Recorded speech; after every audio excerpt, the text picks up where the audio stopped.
కానీ ఈరోజు ఈ 3,000 కోట్ల రూపాయల అంశంలో ఇంత పెద్ద ఎత్తున కేఎన్ఆర్ దాంట్లో మళ్ళీ మీ తమ్ముడు ముఖ్యమంత్రి గారి తమ్ముడు కూడా పార్ట్నర్ అని చెప్పి చెప్పుకుంటున్నారు.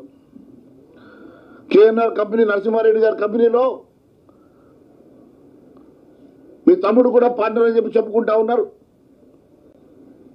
మరి వర్క్కా లేకుంటే మొత్తం కంపెనీకా ఇంకా దాని మీద నేను మాట్లాడదలుచుకోలేదు.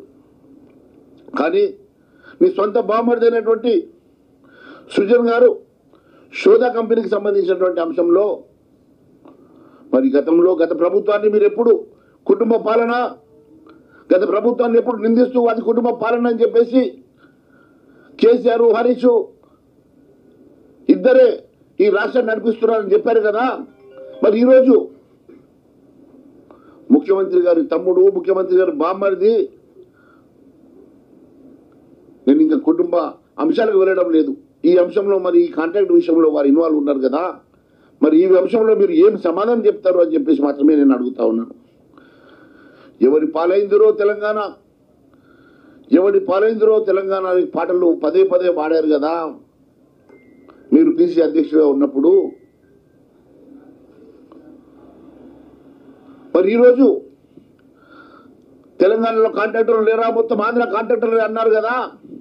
మరి ఈరోజు మెగా కృష్ణారెడ్డి గారికి, ఏఎంఆర్ కంపెనీకి మీరు ఏ రకంగా ఈ టెండర్లు దారాదత్తం చేశారో సమాధానం చెప్పాలని చెప్పి అడుగుతా ఉన్నాను. మెగా కృష్ణారెడ్డి ఒకవైపు కాళేశ్వరంలో ఆయన మీద జ్యుడిషియల్ ఎంక్వైరీ నడుస్తూ ఉంటే, అదే మెగా కృష్ణారెడ్డికి నువ్వు 1,100 కోట్ల రూపాయల దీంట్లో నుంచి నువ్వు మహబూబ్ నగర్ నీ సొంత జిల్లాలో వర్క్ ఇచ్చినావంటే మరి మెగా కృష్ణారెడ్డి మీద జరుగుతున్నటువంటి ఎంక్వైరీ ఉత్తదేనా? మెగా కృష్ణారెడ్డికి నీకు ఉన్నటువంటి సంబంధాలు ఏంది? మరి మెగా కృష్ణారెడ్డి గతంలో నువ్వే చెప్పినావు కదా, మెగా కృష్ణారెడ్డి అవినీతి సొమ్మును కక్కిస్తానని చెప్పి చెప్పినటువంటి ముఖ్యమంత్రి గారు. మరి మెగా కృష్ణారెడ్డి మీద ఇప్పటి వరకు ఒక సిబిఐ ఎంక్వైరీ కానీ, ఈడీ ఎంక్వైరీ కానీ ఆలోచన చేయకుండా నువ్వు మెగా కృష్ణారెడ్డి సొమ్ము కక్కిస్తానంటే ఇక్కడ ప్రభుత్వంకి రికవరీ చేస్తావేమో అనుకున్నాను, కానీ ఈ రకంగా ప్రైవేట్గా కక్కిస్తావని చెప్పి నేను అనుకోలేదు.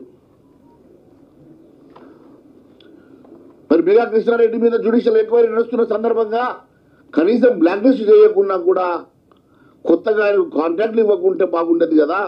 మరి మెగా కృష్ణారెడ్డికి ఏ రకంగా ఈరోజు ఎస్కలేట్ చేసినటువంటి దొంగచాటుగా చీకటి ఒప్పందంతో ఇచ్చినటువంటి కాంట్రాక్టు, దీనికి మీరు ఏం సమాధానం చెప్తారు మెగా కృష్ణారెడ్డి గారికి ఇచ్చిన కాంట్రాక్ట్ మీద అని చెప్పి అడుగుతున్నా. అదే మాదిరిగా ఏఎంఆర్ కూడా తెలంగాణ వాడు కాదు కదా. గతంలో మీరు తెలంగాణలో కాంట్రాక్టర్లు లేరని చెప్పినటువంటి మీరు, సమర్థులే లేరని చెప్పినటువంటి మీరు ఈరోజు మరి మీరు కూడా అదే బాట